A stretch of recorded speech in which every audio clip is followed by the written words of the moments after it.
got a lot to talk about today. Wonder Woman 1984. This movie has been a long time coming.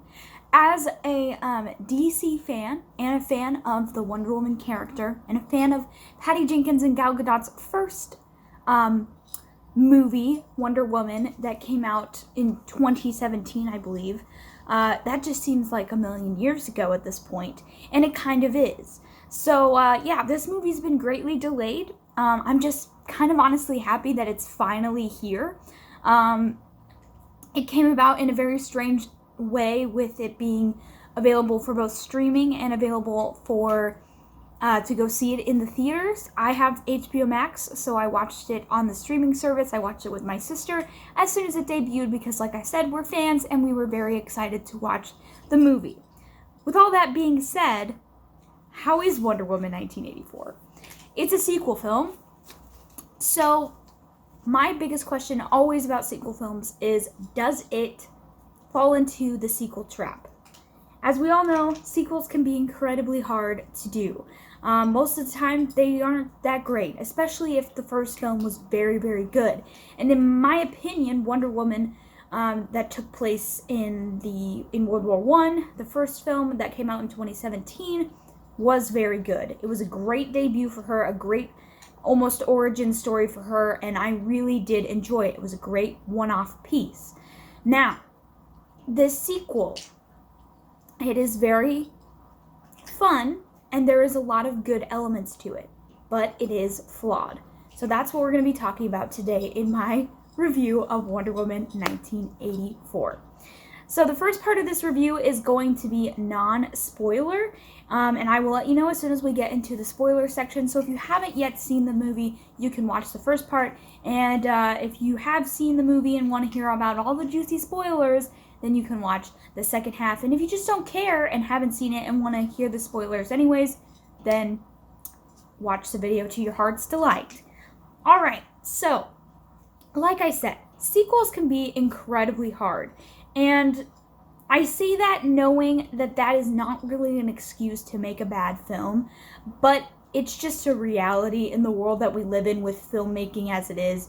Sequels are incredibly hard, especially when the first film is so good and has set a high standard for the Wonder Woman character, for the storytelling, for the plot, and for all of those things. Wonder Woman, the first film from 2017, did indeed have flaws, but I think overall it was a very, very good film, well crafted, well acted, and all of those things.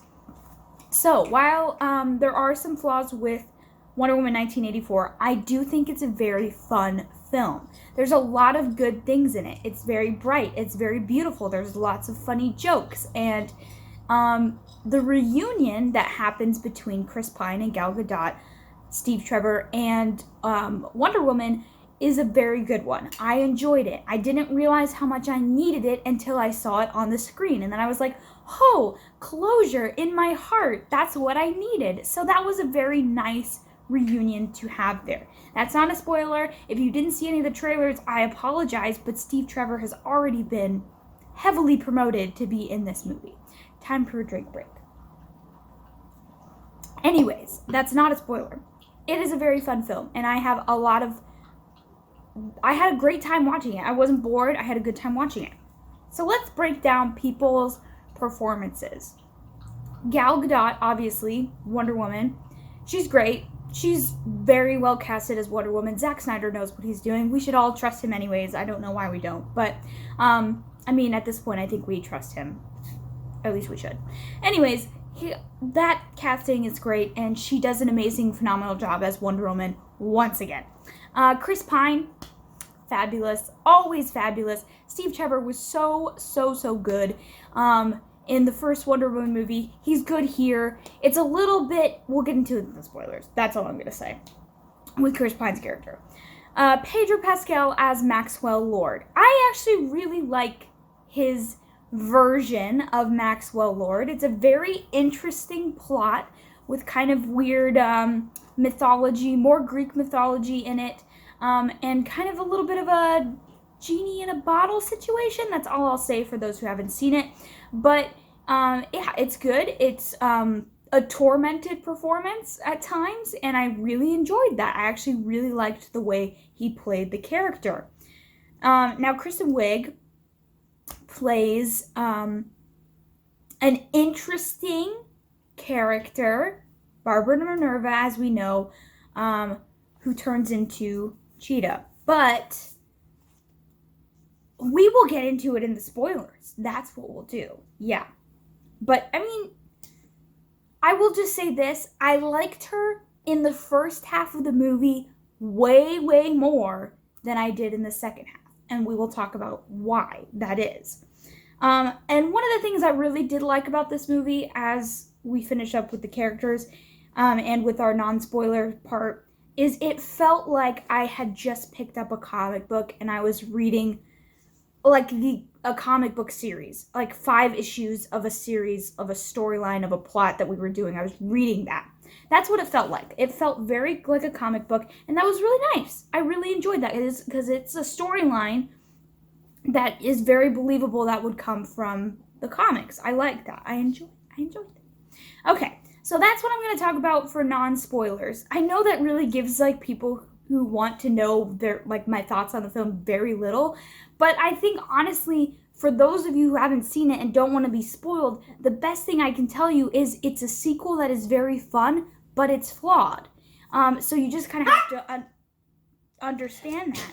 And my dog is barking at me. I think she wants to be in the video. Okay. All right, Belle. You can be in the video. All right. Back to it. Okay, so now we are getting into the spoiler section of the video. So, you have been fair warned. The film, in my opinion, felt a bit small at times. So, this was something that Justice League suffered from quite a bit, which is very sad because it had many, many characters in it, so it shouldn't feel small. It should feel big, like it's building the world. Bella's just giving all of the cameos right now. She's enjoying her screen time. But, and these are my notes, by the way. That's why I keep looking down. But overall, it's like, you know, we didn't really get a big storyline. It felt very small. Like, when you compare it to BVS, it looks like it's filmed on a stage compared to, you know, real life.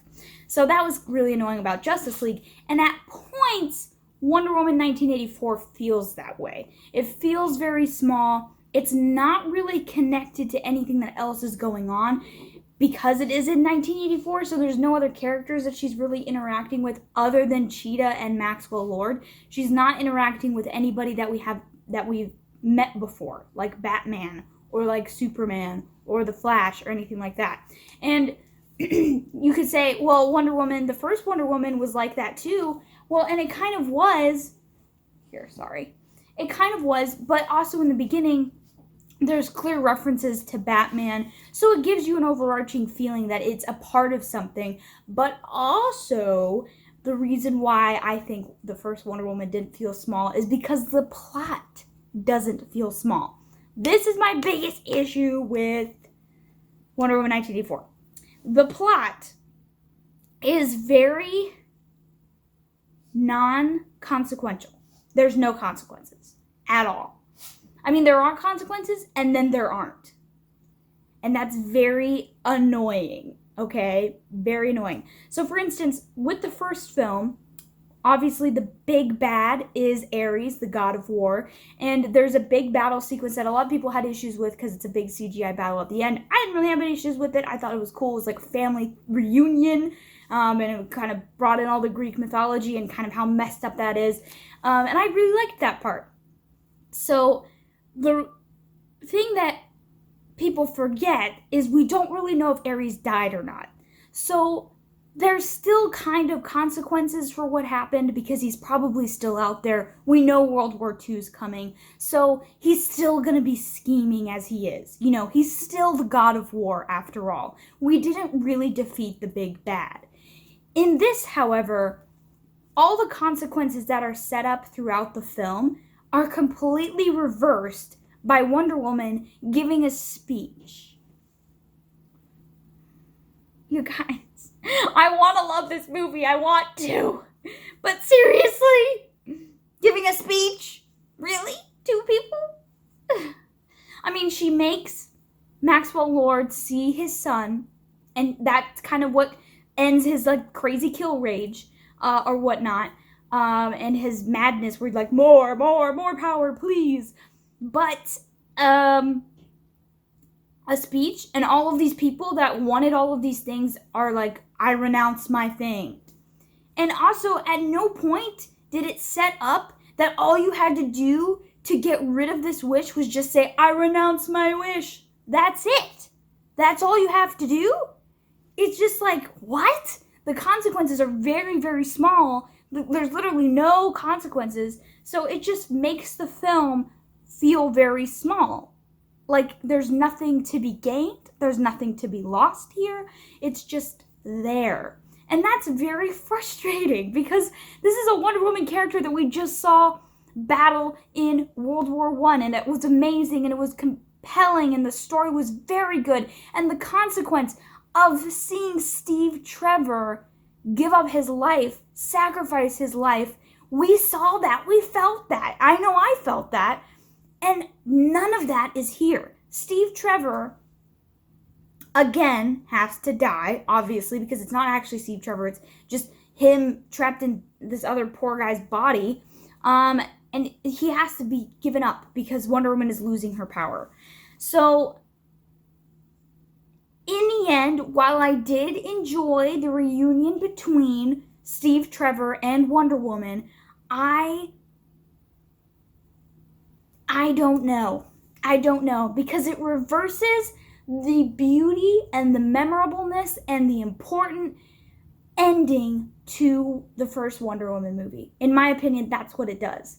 Because that moment is what stood out to a lot of people when they watched that movie. It stood out to me. That was a consequence. Steve Trevor, a very relatable character, a lovable character. We had all fallen in love with him, watching him as Steve Trevor, and he sacrifices himself. And that line, when he's telling her, he's like,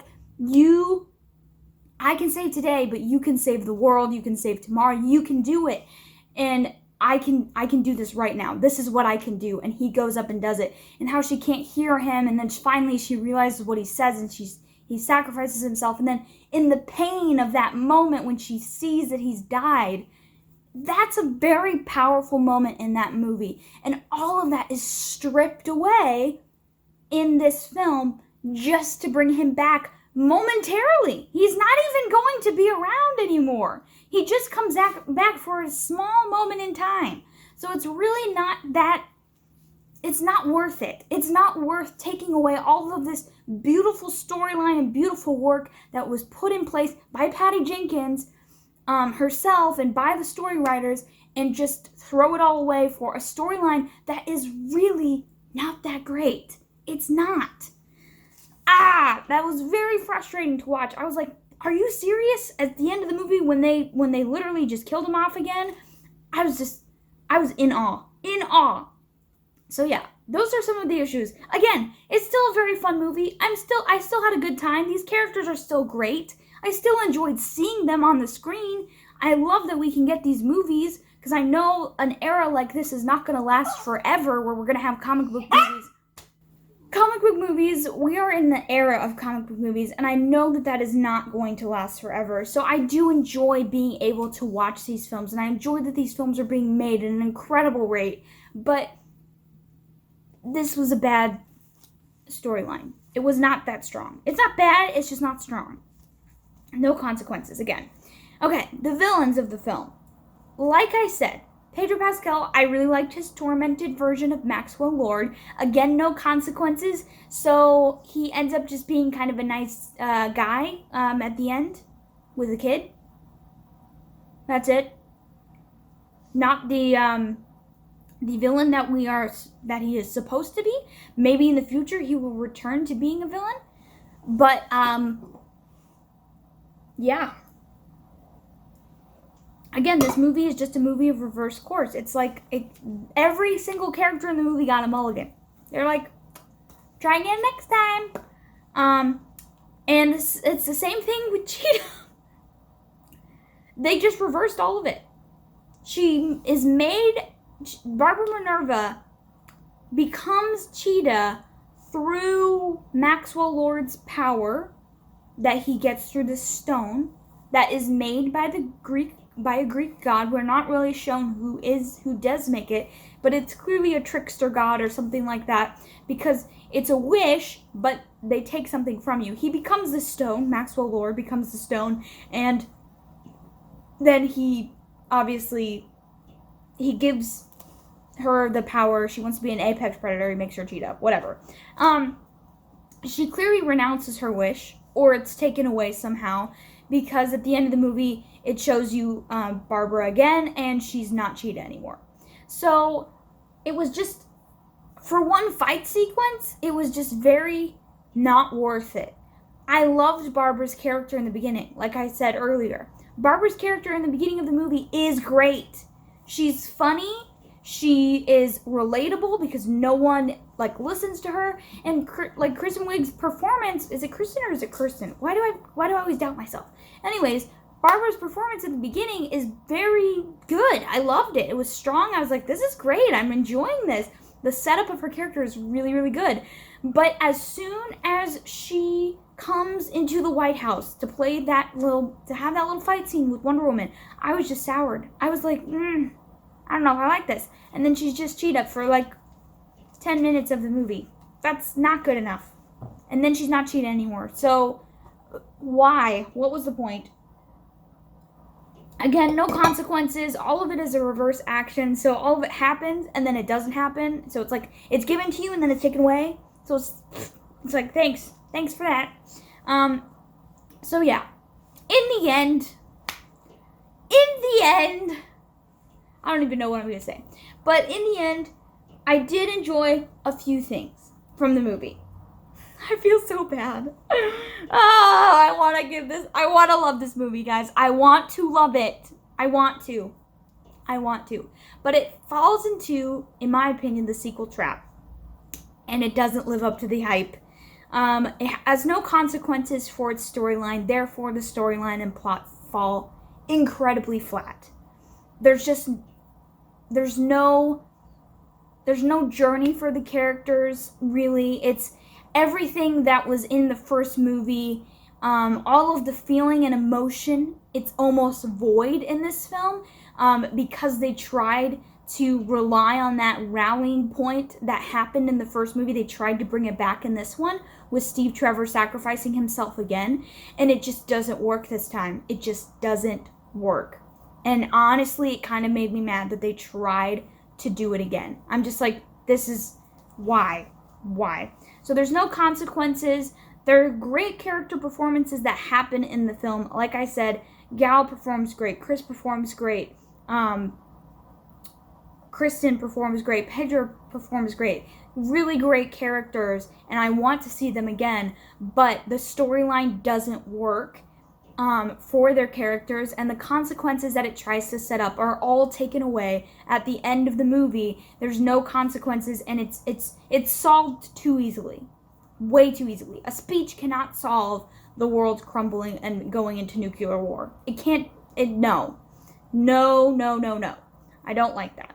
One of the things I also really did like, because I just want to hit on something that I really liked for a second, was the opening part where it shows you Diana being younger, and she's doing that race, and they deny her that victory. Her aunt denies her that victory because she's just not ready yet. That was a really great sequence. I really, really enjoyed that. It was well put together, well thought out, and it was an exciting way to start the movie. I really liked that. So again, there's a lot of good things that happen in the film, but the overall storyline it doesn't work for me. It just doesn't work. And I think if maybe you enjoyed it and you overlooked some of those things, if you go back, you may see that some of that stuff just doesn't work like it should, because a lot of it is relying on stuff that just blows away in the wind as soon as you put up any wind to it, or if you shine any light on it, it's gone, because it doesn't stand on its own as a storyline that works. So that was the sad part for me, is I really enjoyed the characters and I really enjoyed what it was building up to, and then it just ended up being very very minuscule. And I have to say, the turning point in the film for me, in which I started to feel negatively towards it, was the Steve Trevor thing. They should never, ever, ever have done that again to his character. It was a useless thing. Obviously, she needed to have her power back, so it made sense in the moment why he needed to do that. But in the perspective of seeing this is exactly what happened in the first movie happening again, it just seems so ridiculous. It just seems ridiculous. So yeah, I do want to touch on the fact that this movie is doing quite well in a pandemic year. So clearly this is a character that is very loved. Like I said, I love this character. I want to see more movies from her. And I want to see this universe built to greatness. I love DC so much. Please do not get that misconstrued here. I love DC. I have always loved these characters since I was a little kid. I've enjoyed every single thing I've watched from them. And I did enjoy myself watching this film. But I have to be honest here. This is my honest review. That I had issues with the plot. But it is doing well, and that is exciting to see. Wonder Woman is still standing strong even in the pandemic, and I hope that the HBO Max performance as well, like it did well too, so that we can continue to see movies like this, be put on HBO Max. I don't know if we want to put them on directly, but as soon as we can, that would be great, because I do want theaters to do well after the pandemic, obviously, because I miss theaters. I want to go back to theaters. But I do like to see, I want to see HBO Max, do well, obviously, with Justice League coming out beginning of next year. But yeah, that is my review for Wonder Woman 1984. Like I said, it's a very fun film. There's a lot of good sequences in it, but overall the plot has some issues that need to be addressed. And I would say Steve Trevor's character is quite harshly misused in the film. But you can let me know your thoughts on Wonder Woman 1984. I would love to hear them. I'm not going to argue with people because I think that's useless. But if you really enjoyed the film, just feel free to share why you enjoyed the film. But I do believe that there were some issues with the plot that are very hard to overlook.